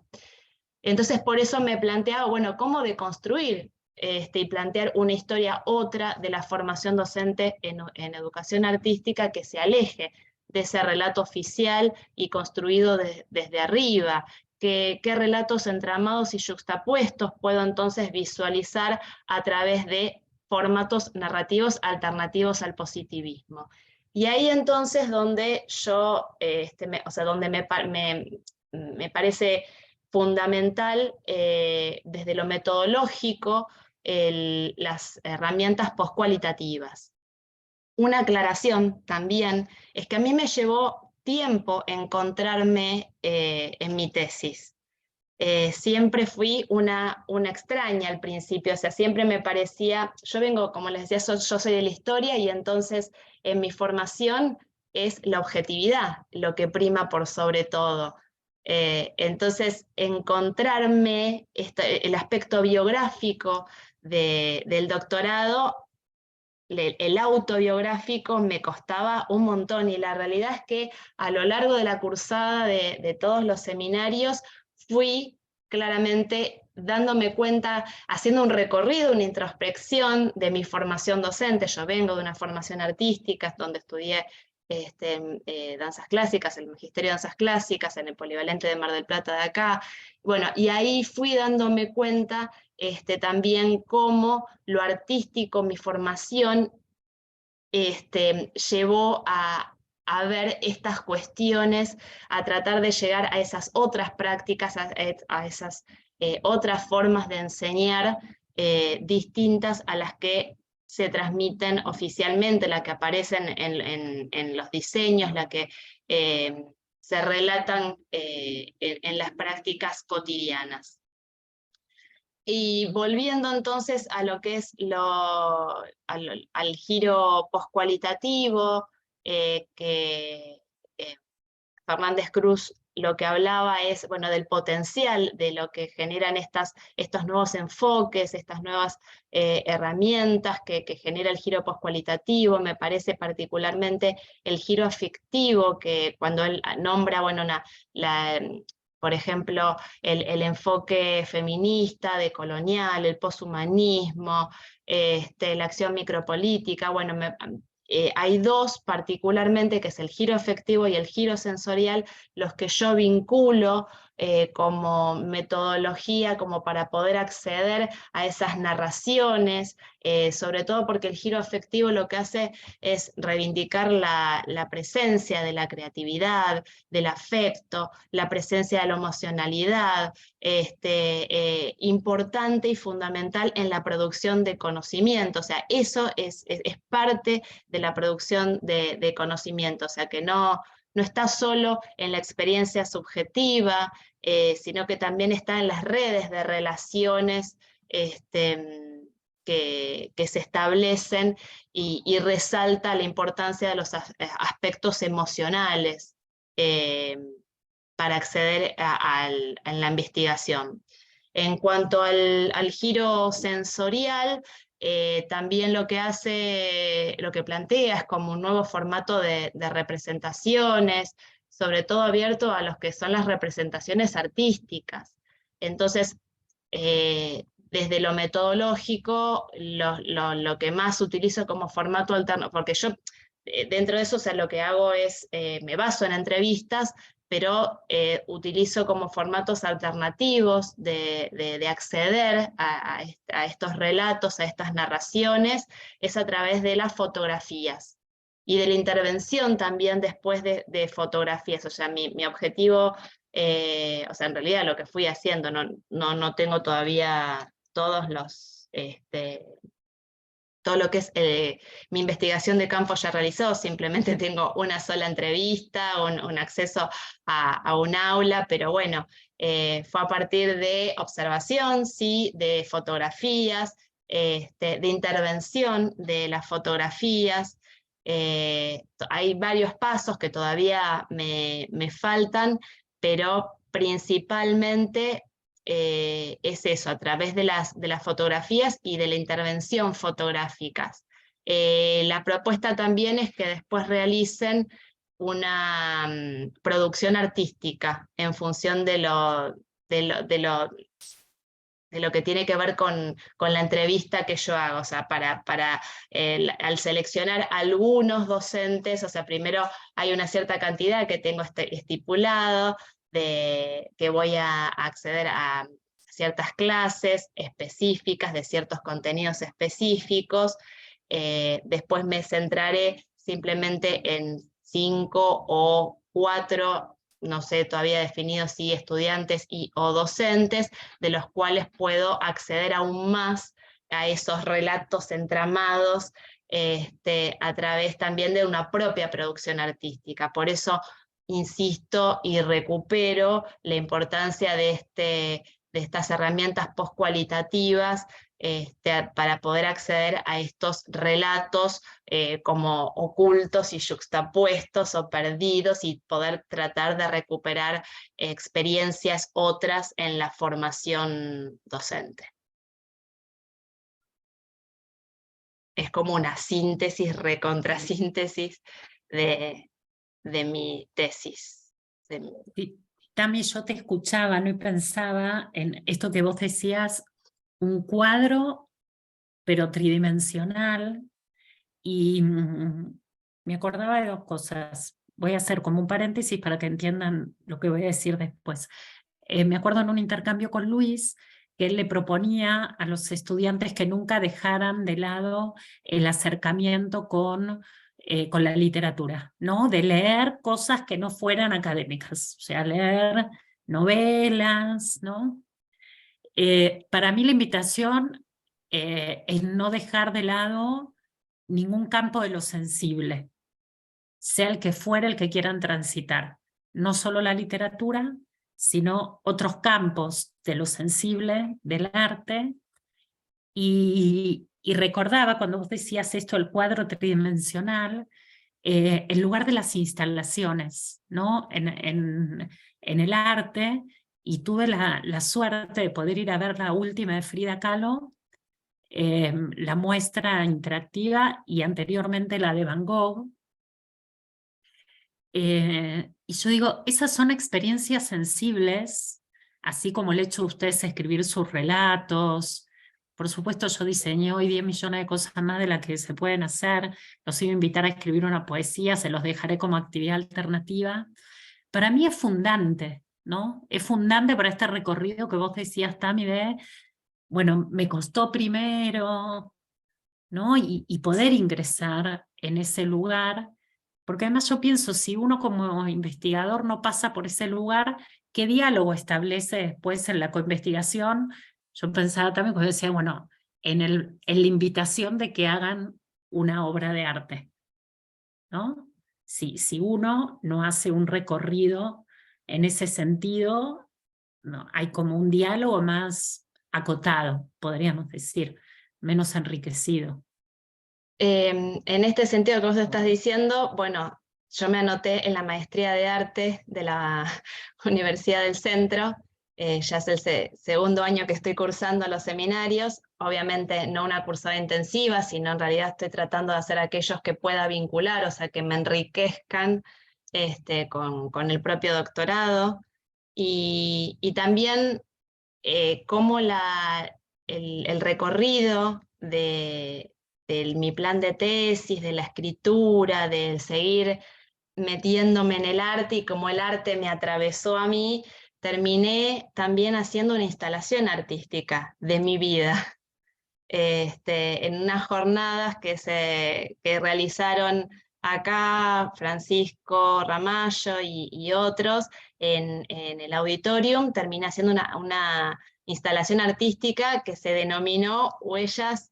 Bio-Intradoctorales, donde gracias a la colaboración de unas artistas plásticas llevaron mi historia en una instalación artística. O sea, sentí la necesidad de exponerme, cosa que jamás me hubiese imaginado, ni lo hubiese pensado, ni me lo hubiese habilitado Por eso de pasar de no estar de no encontrarme, de pensar de estar un outsider total a directamente ser totalmente, de estar metida y atravesada en la tesis. O sea, en el plan de tesis no está esto, pero sí en todo este análisis y recorrido posterior que fui haciendo. Sí me pude hallar antes del final de los últimos seminarios, pero realmente fue un enlazar, fue claramente crecimiento espiralado. O sea, lo del saber de un seminario se enganchó con el otro y lo fui espiralando, y el crecimiento de conocimientos y de lo que fui yo pudiendo plasmar después en la concreción del plan de tesis, es eso, está desde el primer seminario hasta el último. Y me acuerdo que siempre Luis decía, o sea, que esto te transforma, y realmente es así. Yo soy otra, en el sentido de cómo lo artístico ahora para mí, si bien siempre lo fue, ahora tengo una necesidad de trascender en y a través del arte. Y esta importancia para mí fundamental, justamente de estar mirando en búsqueda de prácticas otras, de saberes otros, de enseñanzas otras, no solamente desde lo artístico, en los otros espacios donde estoy también. O sea, ir por las teorías post-críticas, o sea, incluir estos cambios, estos giros en las ciencias sociales que se han dado sobre todo en la década de los 90, y sobre todo de estos principios del siglo XXI, lo que tiene que ver con la mirada decolonial. Me parece fundamental en la formación docente. O sea, insisto, o sea, todo esto me atravesó en todo sentido. Sí, yo pensaba que muchos de ustedes mencionaron que la formación es parte de sus tesis, y yo se me pregunto qué espacio damos en la formación a lo sensible. Pareciera que eso queda en las asignaturas artísticas, ¿no? Lo sensible sea la escritura, sea alguna disciplina artística, digamos, entre la literatura y las disciplinas artísticas. ¿Cuánto espacio damos a lo sensible en nuestros dispositivos de formación, ¿no? Que esa es otra forma, ¿no? Quizás no llega a la tesis, pero sí llega a nuestra práctica, o puede ser como parte de una de las preguntas, ¿no? Esa posibilidad.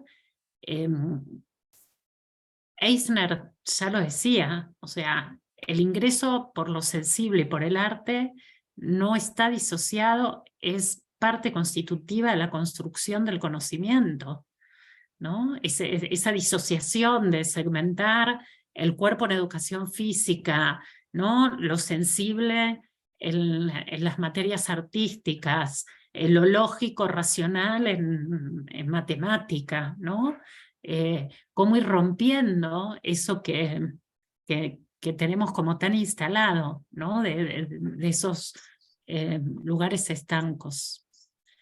No sé si le quieren preguntar algo a Tamara, conversar un ratito de las resonancias de lo que ella les compartió.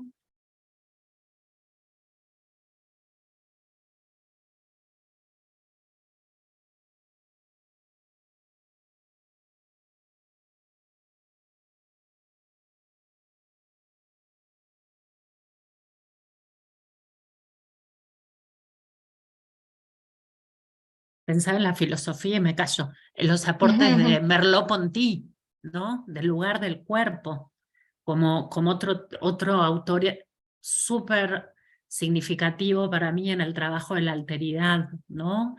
Eso que él va a plantear ¿no? Esto de que al conocer el propio cuerpo, eso que siente, ¿no? El lugar del deseo, ¿no? No solo la conciencia que yo tengo, sino ese lugar del cuerpo es lo que como seres humanos nos prepara para comprender no solo a otros seres humanos, sino él va a hablar también, ¿no?, de los animales, del entorno, ¿no? Y ahí hay categorías también, aportes de la filosofía bien interesantes para construir esta idea o esta noción de alteridad, ¿no?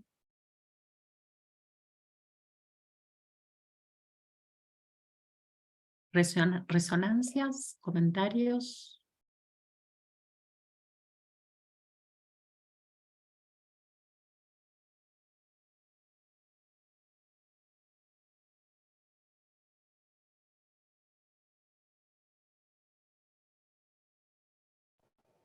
Yo hago un pequeño comentario, ¿se escucha?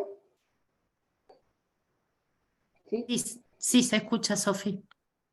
No, un comentario cortito, agradecer bueno, a las dos, pero a Tamara porque me acaba de abrir o esclarecer un poco algunas cosas en relación con mi tema, porque el fin de semana hacía el ejercicio, intenté hacer el ejercicio este que proponías en el foro, y bueno, hice algunas anotaciones sueltas, no llegué a nada, o no llegué a una cosa a la que pretendía, porque me cuesta todavía identificar, bueno, quién es ese otro. Es una pregunta que me deja pensando, justamente porque mi tema tiene que ver con indagar en el valor de los relatos, el valor pedagógico de los relatos en la formación de agrónomos y agrónomas. Yo voy a trabajar con las prácticas de enseñanza en esa carrera de grado y me interesa trabajar específicamente con algunas profesoras y profesores que recuperan la voz de quienes habitan y trabajan la tierra, o los relatos de quienes habitan y trabajan la tierra, en la formación de agrónomos, que es una formación fuertemente físico-biológica, digamos. Entonces la experiencia de estos sujetos que habitan y o trabajan la tierra está muy desdibujada. Y en ese sentido, la experiencia, el relato de Tamara me hace ver un poco que mi tema tiene que ver con esas otras prácticas o esos saberes que están, bueno, evidentemente excluidos porque no tienen que ver con el abordaje o con la realidad de la agronomía industrial, que es la hegemónica, digamos. Entonces, la disidencia, digamos, está ahí como en recuperar esos otros saberes, y bueno, en ese sentido agradezco ahí los aportes porque me ayudan a pensar, a seguir pensando. Sí me queda pendiente, y esto lo comparto, no sé si a otros les pasa, que me cuesta también encontrarme a mí todavía en el tema. Entonces, en ese sentido, el ejercicio me impulsa a seguir pensando, pero todavía no lo tengo tan claro.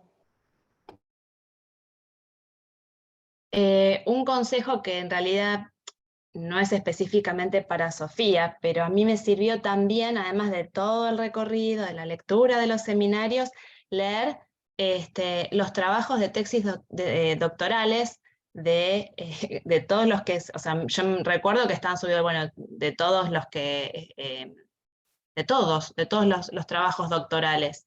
Si están subidos Vivi los mismos o Laura si están subidos, o sea, realmente, obviamente, lleva un montón de tiempo porque es mucho, pero ayuda mucho, da muchas ideas en la redacción, en lo que tiene que ver también, o sea, porque quizás vincula algo, el concepto de relato, cómo se trabaja, narraciones o sea, la verdad es que yo no encontraba que hubiese uno y similar al mío, no, ninguno, pero fui tomando y de alguna forma consciente e inconscientemente fueron influenciando en que yo construyera, de que yo me hallara, más allá de ese objeto que yo tenía claro que es lo que iba a buscar al principio, pero que también yo me hallara, y después también en esto de qué autores tenían que estar, desde los marcos teóricos, desde lo epistemológico, o sea, también ese horizonte de sentidos también, o sea, por más que sean diversos a lo que uno va a hacer, de lo que uno va a investigar, ayuda muchísimo, por lo menos desde lo personal, a mí me ayudó mucho la lectura de cada uno de las tesis doctorales que están subidas.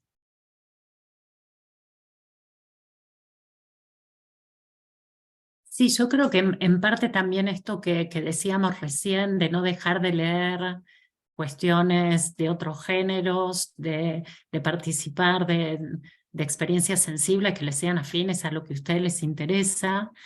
También es parte de ese descubrimiento, porque uno está ahí en cuerpo presente, en interacción con esa experiencia vital que hablábamos la otra vez.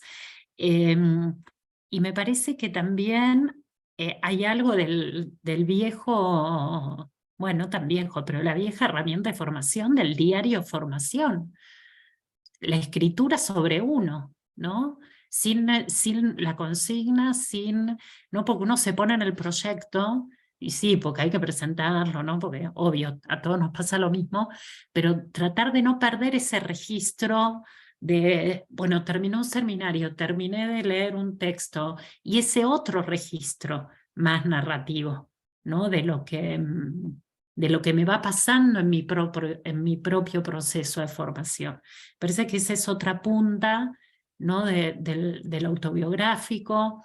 Este ejercicio de la pregunta que traje para el primer encuentro, ¿no? Volver a retomar ese escrito de cómo llegué hasta aquí, qué es mi aquí, qué es ese proceso de biografización, ¿no? Cómo sigue ese proceso de biografización, como siempre dejarnos un espacio cada tanto de esa escritura autobiográfica, ¿no? Porque si no, es como, sigue quedando como en la cabeza, ¿no? Entonces yo digo, si uno lo incorpora en lo sensible y en la escritura, se abren más posibilidades de ese espacio, ¿no? Autobiográfico. Y después, bueno, lo que pensaba, Sofi, que en esto que vos planteás, ¿no? Qué loco, ¿no? Que justo yo lo traje a Gadotti con Pedagogías de la Tierra, ¿no? Que puede ser una resonancia para recuperar interesante. Y lo otro que les voy a dejar para quien quiera hacerlo, que hoy no llegué, es justamente un video que recupera este lugar de la tierra, ¿no? Con una propuesta de escritura de una poesía sobre el origen, ¿no? ¿De qué es el origen? El origen del mundo, ¿no?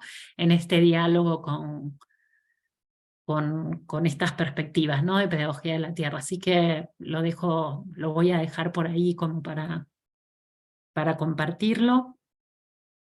Contarles que esto que Tamara trae de lo post-cualitativo va a ser un elemento del encuentro que viene, es un hilván con lo que vamos a trabajar el encuentro que viene, y en el espacio del aula, como una cuestión así más organizativa, creo que, me parece que cerré el aula, ahí la abro. Contarles que en esa parte de experiencias, ¿se acuerdan que yo les decía que les iba a dejar lecturas, por un lado, pero también experiencias? Subí un escrito muy, muy cortito que hice en un momento vinculado a esta categoría de alteridad, donde traigo a Levinas, Merleau-Ponty, re cortito, digo eso como lectura disparadora. También les compartí un texto, un relato que se llama La Argentinidad, que es de un estudiante, es uno de mis co-investigadores de la tesis, como otra forma de escritura, de mostrar quién es el otro, ¿no? Porque uno lee, no es una poesía, no podría definir muy bien el género, pero es una escritura corta, que de una manera sensible nos trae el interrogante de quién es el otro desde la argentinidad. Y había alguna otra cosa que ya me fijo que era, como relatos, de nuevo, que estos los pueden tomar como no tomar, son como otras formas de lectura, es como entrarle a los temas desde la experiencia, ¿no? Desde escrituras como diferentes. Y el otro, que es una categoría que al final hoy no trabajamos, simplemente la nombré, que es la de diferencia, sí, que es un breve, participamos junto con Tiago fue uno de los tutores del año pasado, en una compilación que era un diccionario de narrativa, que ya está por salir, así que nos bien Tiago me diga dónde está, también lo podemos hacer circular, no es como un glosario, un diccionario, y me tocó escribir sobre la palabra diversidad, que no me gusta. Le dije, no me gusta esa palabra. Entonces me dice, bueno, escribí desde lo que no sería, ¿no? Y ahí también es como desde una forma, como una forma distinta de definir algo, ¿no? Y en este caso también nos puede poner en diálogo con otra forma de nominar o de nombrar la alteridad, como lo diverso, ¿no? Así como hablo de lo vulnerable, puedo hablar de lo diverso. Así que bueno, esas son como otras entradas que también están. Eso para contarles de qué consta lo que está ahí en el aula que les compartí. Y bueno, y al igual que la otra vez, les voy a dejar un par de actividades para que a quien le interese y le resuene las puedan hacer.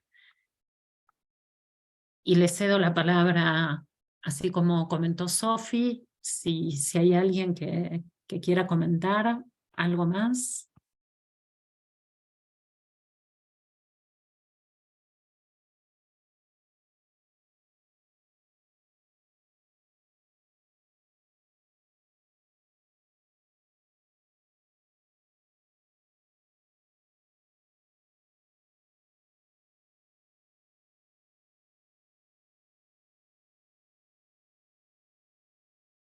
Hola, hola Tamara, que me sorprendí.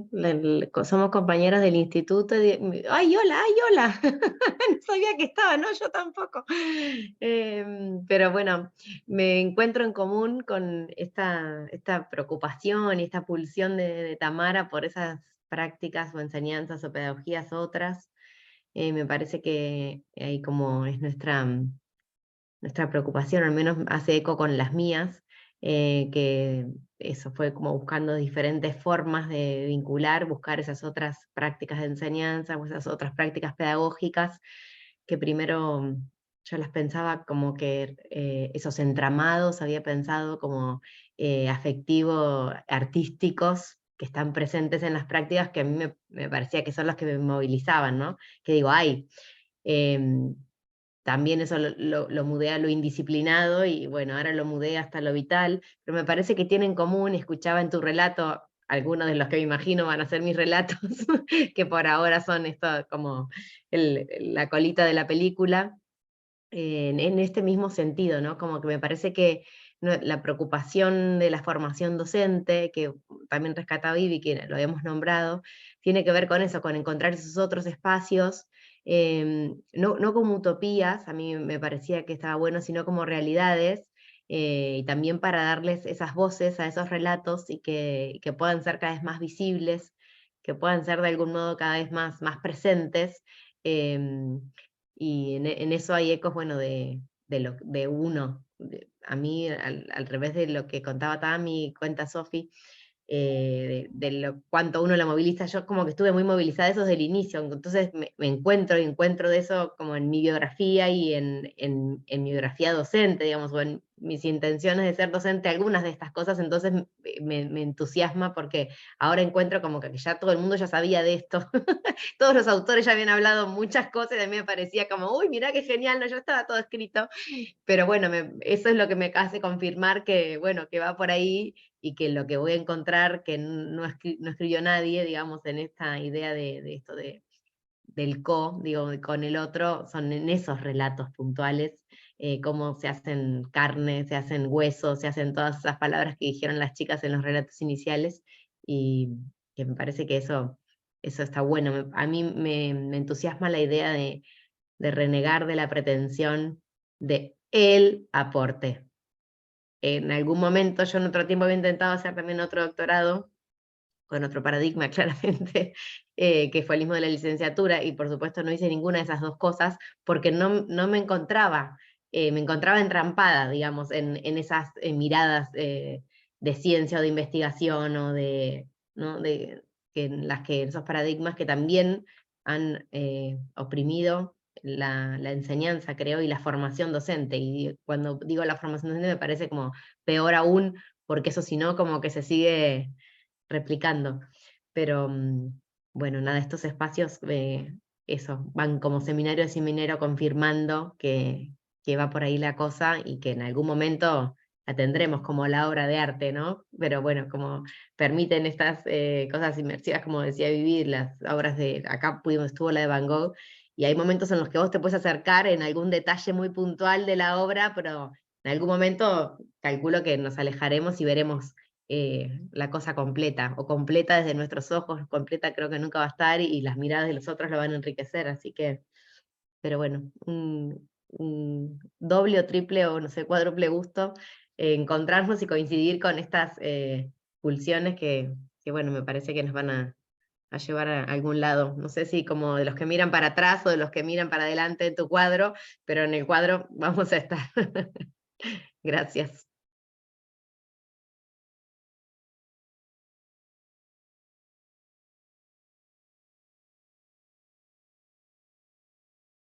Te escuchaba, Janine, y pensaba en otra pregunta para que se hagan a su proyecto de tesis, que es cómo, dónde, esa primera parte no sé muy bien, aparece esa pulsión y ese deseo, no solo el de ustedes sobre su proyecto, sino cómo hacer que eso aparezca en esos otros, ¿no?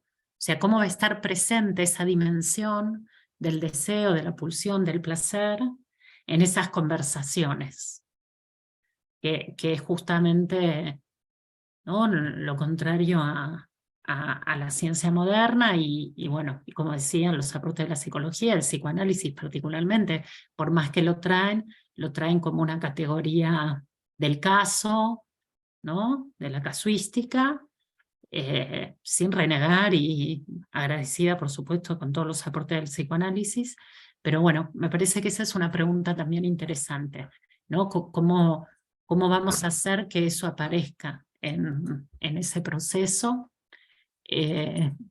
para dar como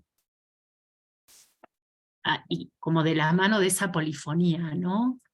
O sea, pero que esa polifonía no sea una polifonía oscura, normada, del deber ser, que se nos cuela todo el tiempo, ¿no? Lo normativo, el deber ser es constitutivo de las instituciones educativas, ¿no?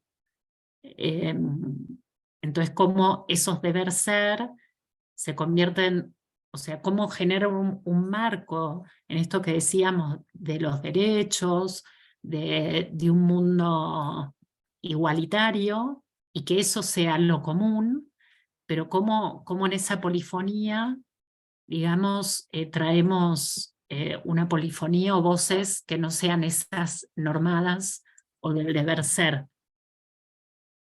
Y eso tiene que ver con cómo generamos la conversación, desde dónde generamos la conversación, qué propuestas hacemos para conversar, para que no se nos cuele esa parte, ¿no? Que tiene que ver con lo sensible, claramente, y con lo que vamos a trabajar un poco de lo poscualitativo.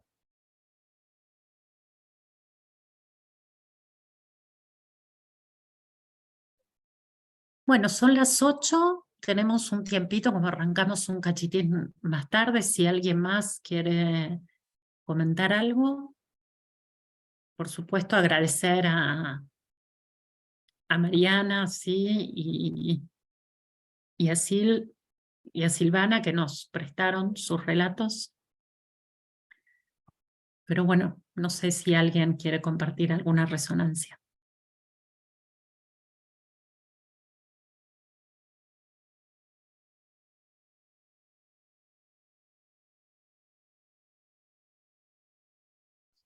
Yo, Viviana, quería hacerte una pregunta, no sé si vos la podés contestar, pero yo la semana pasada lamentablemente el sonido de la computadora no me funcionaba, no te pude escuchar. ¿La clase estará subida en la plataforma?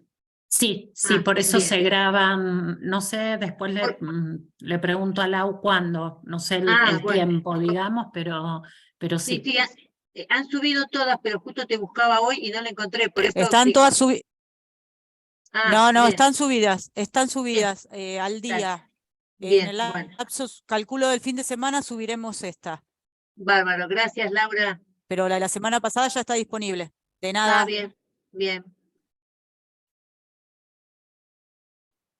Alguien sume otro comentario porque me da como hasta molestia terminar tan en punto. Yo sé que son las 8 de la noche y que están deseando hacer otra cosa, pero... Yo un detalle, una cuestión de la polifonía, porque es un concepto que yo al principio lo planteé en mis primeros borradores, de recuperar una polifonía de voces, y al final terminé sacándolo, pero lo explico por qué, lo justifico, que en realidad la polifonía es esto, es una multiplicidad de voces, pero que terminan en una armonía. Y en realidad, yo no me interesa solamente la armonía, sino también los conflictos, las resistencias, las disidencias. Entonces, por eso es que en el fondo terminé sacando el concepto de polifonía. O sea, si bien adhiero a todo lo que vos venías desarrollándolo, o sea, que va en otro sentido, o sea, me hiciste recordar que en un principio yo lo había planteado, pero bueno, porque iba por otro lado, no por la búsqueda de una armonía, de suma de voces, sino en la búsqueda de eso, de la disidencia, del conflicto, bueno, esa pequeña aclaración y comentario. Ahí yo tenía justo, se los puedo leer, una parte justamente de lo que plantea Bakhtin, que es el foco en el que quería yo hacer, como en la cuestión de lo disciplinar, ¿no? Donde dice que los textos académicos pueden insertarse en la definición de plurivocalismo o polifonía, justamente porque a través de esas otras voces llegan a ser enunciados de una premisa o una tesis para fundamentar una argumentación, ¿sí? Y para realizar construcciones teóricas en paradigmas disciplinares, ¿no? En esta lógica, quizás yo la puse en diálogo más de la codisciplinariedad, ¿no? De esa polifonía, pero sí, acuerdo que sería para una armonía disarmónica, ¿no? Como una cosa así.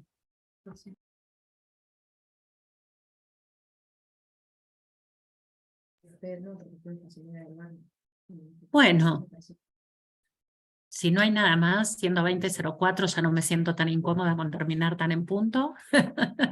y bueno, nos encontramos en el próximo encuentro. Gracias, Tami, realmente por sumar. Yo creo que es súper valioso y fundamental que en estos encuentros también esté la voz de quienes pasaron por el doctorado, quienes están ya en sus tesis, para compartir esa experiencia, ¿no?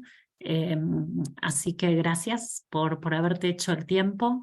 Pensaba que no lo puedo creer cuántos años tiene ya, porque Tamara, en el medio de su proceso de tesis, fue mamá, así que así como no lo puedo creer. Así que bueno, gente, muchísimas gracias a todos por estar y nos encontramos por la plataforma y el jueves que viene a las 6 de la tarde. Muchas gracias. Gracias, un placer, ¿eh? Gracias. Muchas gracias. Mira.